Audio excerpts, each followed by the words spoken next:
Assalomu alaykum hurmatli kuzatuvchilar.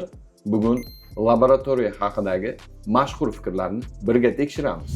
Hamma tahlillarni och qoringa topshirish shart. Noto'g'ri. Bu barcha tahlillar uchun tegishli emas. Masalan, biokimyoviy tahlillar och qoringa topshiriladi.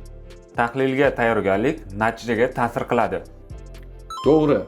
Ovqatlanish, jismoniy mashq, ayrim dori vositalarini iste'mol qilish va hattoki stress ham tahlil natijasiga ta'sir qiladi. Tahlil natijasiga qarab o'zim davolansam bo'ladi. Noto'g'ri. Tahlil bu tashxisning bir qismi. Davolash rejasini faqat davolovchi shifokor tuzadi. Sog'lom odam ham yilda kamida bir marta profilaktik tahlil topshirish kerak. To'g'ri. Bu ayrim kasalliklarni hali belgilari namoyon bo'lmasdan oldini olishga yordam beradi. Laboratoriya haqida qanday savollaringiz bor? Izohlarda qoldiring.